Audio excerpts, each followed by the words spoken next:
SFI ನೇತೃತ್ವದಲ್ಲಿ Jalahalli Ambedkar circle ಬಳಿ ಬೃಹತ್ ಪ್ರತಿಭಟನೆ. ಕನ್ನಡ ಶಾಲೆಗಳನ್ನ ಮುಚ್ಚಿದರೆ ಚಳಿಗಾಲ ಅಧಿವೇಶನ ಮುತ್ತಿಗೆ ಎಚ್ಚರಿಕೆ.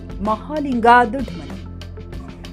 ಜಾಲಹಳ್ಳಿ ರಾಜ್ಯದ 700 ಪಂಚಾಯಿತಿಗಳ ಮಟ್ಟದಲ್ಲಿ ಕರ್ನಾಟಕ ಪಬ್ಲಿಕ್ ಶಾಲೆಗಳಾಗಿ ಉನ್ನತೀಕರಿಸಿ ಸುತ್ತಮುತ್ತಲಿನ ಸರ್ಕಾರಿ ಶಾಲೆ ಪದವಿ ಪೂರ್ವ ಕಾಲೇಜುಗಳನ್ನು ವಿಲೀನಗೊಳಿಸಲು ಮುಂದಾಗಿರುವ ರಾಜ್ಯ ಸರ್ಕಾರದ ಕ್ರಮವನ್ನ ಖಂಡಿಸಿ ಸರ್ಕಾರಿ ಶಾಲೆಗಳ ಉಳಿವಿಗಾಗಿ ಒತ್ತಾಯಿಸಿ ಭಾರತ ವಿದ್ಯಾರ್ಥಿ ಫೆಡರೇಷನ್ ಜಾಲಹಳ್ಳಿ ವಲಯ ಸಮಿತಿ ನೇತೃತ್ವದಲ್ಲಿ ವಿದ್ಯಾರ್ಥಿಗಳು ಗ್ರಾಮದ ಅಂಬೇಡ್ಕರ್ ವೃತ್ತದಲ್ಲಿ ಬೃಹತ್ ಮಾನವ ಸರಪಳಿ ನಿರ್ಮಿಸಿ ಪ್ರತಿಭಟನೆ ನಡೆಸಿದರು. ಗ್ರಾಮದ ವಿವಿಧ ಶಾಲಾ ಕಾಲೇಜುಗಳ ವಿದ್ಯಾರ್ಥಿಗಳು ಜಾಥಾ ಮೂಲಕ ಅಂಬೇಡ್ಕರ್ ವೃತ್ತದಲ್ಲಿ ಸಮಾವೇಶಗೊಂಡರು. ನಂತರ ರಾಜ್ಯ ಸರ್ಕಾರದ ವಿರುದ್ಧ ಘೋಷಣೆ ಕೂಗಿ ಆಕ್ರೋಶ ವ್ಯಕ್ತಪಡಿಸಿದರು.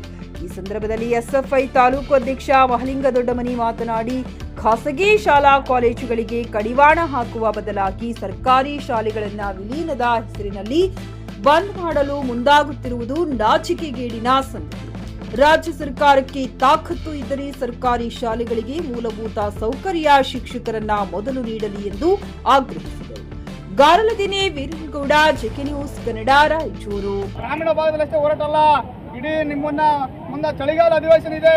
ನಿಮ್ಮ ಚಳಿಗಾಲ ಅಧಿವೇಶನ ಮುತ್ತಿಗೆ ಹಾಕ್ತೀವಿ. ಈ ಎಸ್ಎಫ್ಐ ಇವತ್ತು ಹೋರಾಟ ಮಾಡ್ತಿದ್ದೀವಿ. ತಾತ್ಕಾಲಿಕ ನಿಮ್ಮ ಎಚ್ಚರಿಕೆ ಕೊಡ್ತಿದ್ದೀವಿ. ಮುಂದಿನ ದಿನಮಾನಗಳಲ್ಲಿ ಚಳಿಗಾಲ ಅಧಿವೇಶನ ನಡೆಸ್ತೀರಿ. ಬೆಳಗಾವಿಯಲ್ಲಿ ನಿಮಗೆ ಚಳಿಗಾಲ ಅಧಿವೇಶನಕ್ಕೆ ನಾವು ಬಿಡೋದಿಲ್ಲ. ನಿಮ್ಗೆ ಮುತ್ತಿಗೆ ಹಾಕುವ ಮೂಲಕ ಎಸ್ಎಫ್ಐ ವಿದ್ಯಾರ್ಥಿಗಳ ಏನಂತ ನಿಮ್ಗೆ ತೋರಿಸಬೇಕಾಗತ್ತೆ. ಕೂಡಲೇ ಏನಿವತ್ತ ಕೆಪಿ ಕರ್ನಾಟಕ ಪಬ್ಲಿಕ್ ಸ್ಕೂಲ್ ಅಂತೇಳಿ ನೀವು ತರಲು ಹೊರಟಿದ್ದೀರಲ್ಲ, ಇವತ್ತು ಗ್ರಾಮೀಣ ಭಾಗದಲ್ಲಿ ಇವತ್ತು ಸರ್ಕಾರಿ ಶಾಲೆಗಳು ಮುಚ್ಚಲು ಹೊರಟಿದ್ದೀರಲ್ಲ, ಅದನ್ನ ಕೂಡಲೇ ಹಿಂಪಡೀರಿ. ಇಲ್ಲಂದ್ರೆ ಮುಂದಿನ ದಿನಮಾನಗಳಲ್ಲಿ ನಾವು ಉಗ್ರವಾಗಿ ಹೋರಾಟವನ್ನು ಮಾಡಬೇಕಾಗುತ್ತೆ. ನೀವು ಸರ್ಕಾರಿ ಶಾಲೆಗಳಿಗೆ ಮೂಲಭೂತ ಸೌಕರ್ಯ ಕೊಡಿ ಸ್ವಾಮಿ. ಅದು ಬಿಟ್ಟಿಗೆಸಿ ಇವತ್ತು ಗ್ರಾಮೀಣ ಭಾಗದ ಪಂಚಾಯತಿ ಮಟ್ಟದಲ್ಲಿ ನಾವು ಕರ್ನಾಟಕ ಪಬ್ಲಿಕ್ ಶಾಲೆ ತರ್ತೀವಿ. ಇವತ್ತು 1ನೇ ಕ್ಲಾಸಿಂದ LKG ಹಿಡ್ಕೊಂಡು ಡಿಗ್ರಿವರೆಗೂ ಒಂದೇ ಹಂತದಲ್ಲಿ ನಾವು ಶಿಕ್ಷಣ ಕೊಡ್ತೀವಿ ಅಂತ ಹೇಳ್ತೀರಿ. ಇವತ್ತು ನಮ್ಮ ಗ್ರಾಮೀಣ ಭಾಗದಲ್ಲಿ ಶಿಕ್ಷಕರು ಎಷ್ಟು ಕೊಡ್ತಿದ್ರು ಅಂತ ಗೊತ್ತಿದೆ ಸ್ವಾಮಿ. ಇವಾಗ ಶಿಕ್ಷಕರ ನೇಮಕಾತಿ ಮಾಡಿಕೊಳ್ಳಿ. ಅದು ಬಿಟ್ಟಿಗೆಸಿ ನೀವು ಇಲ್ಲದೊಂದು ತರ ಕೊಟ್ಟಿದ್ದೀರಿ. ನೀವು ಈ ಕೂಡಲೇ ಹಿಂಪಡೆಯದ ಹೋದರೆ ಮುಂದಿನ ದಿನಮಾನಗಳಲ್ಲಿ ಎಸ್ಎಫ್ಐ ದೊಡ್ಡ ಮಟ್ಟದಲ್ಲಿ ಹೋರಾಟ ಮಾಡಬೇಕಾಗ್ತಂತೇಳಿ ತಮ್ಮೆಲ್ಲರಿಗೂ ಒಂದು ಹೋರಾಟಕ್ಕೆ ಬಂದಂತ ತಮ್ಮೆಲ್ಲರನ್ನೂ ಸ್ವಾಗತ ಮಾಡಿಕೊಳ್ತೇನೆ. ಅದೇ ರೀತಿಯಾಗಿ ಈ ಒಂದು ಹೋರಾಟಕ್ಕೆ ಆಗಮಿಸಿದಂತ ಕಟ್ಟಡ ಕಾರ್ಮಿಕ ಸಂಘಟನೆ ರಾಜ್ಯ ಉಪಾಧ್ಯಕ್ಷರು ಮತ್ತು ಎಸ್ಎಫ್ಐ ಮಾಜಿ ಕೇಂದ್ರ ಸಮಿತಿ ಸದಸ್ಯರಾದಂಥ ಶಬ್ಬೀರ್ ಜಾಲಹಳ್ಳಿ ಅವರು ಮಾತನಾಡಬೇಕಂತೇಳಿ ಕೇಳ್ಕೊಳ್ತೇನೆ.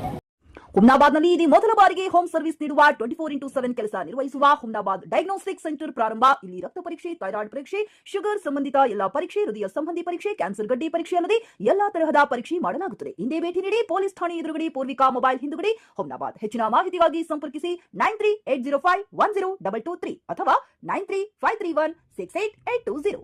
ಹುಮ್ನಾಬಾದ್ನ ಶಿವಚಂದ್ರ ಕಾಲೋನಿ ಗುಲ್ಬರ್ಗಾ ರೋಡ್ನಲ್ಲಿರುವ ಕಡಾಳಿ ಆಸ್ಪತ್ರೆಯಲ್ಲಿ ಉತ್ತಮ ಸೇವೆ ನೀಡಲಾಗುತ್ತಿದೆ. ಇಲ್ಲಿ ಗರ್ಭಿಣಿ ಹಾರೈಕೆ, ನಾರ್ಮಲ್ ಮತ್ತು ಸಿಸರಿಯನ್ ಹೆರಿಗೆ, ಗರ್ಭಕೋಶ ಸಂಬಂಧಿತ ಶಸ್ತ್ರಚಿಕಿತ್ಸೆ, ಬಂಜೇತನ ಮತ್ತು ಕ್ಯಾನ್ಸರ್ ಸ್ಕ್ರೀನಿಂಗ್, ಎಲ್ಬೋ ಕೀಲು ತಜ್ಞರು, ಆಕ್ಸಿಡೆಂಟ್, ಮೂಳೆ ಮುರಿತ, ಬೆನ್ನು ನೋವು, ಸರ್ಜನ್ ತಜ್ಞರು, ಅಪೆಂಡಿಕ್ಸ್, ಅರ್ನಿಯಾ, ಹೈಡ್ರೋಸೆಲ್ ಚಿಕಿತ್ಸೆ ನೀಡಲು ವಿಶೇಷ ವೈದ್ಯರು ಲಭ್ಯ.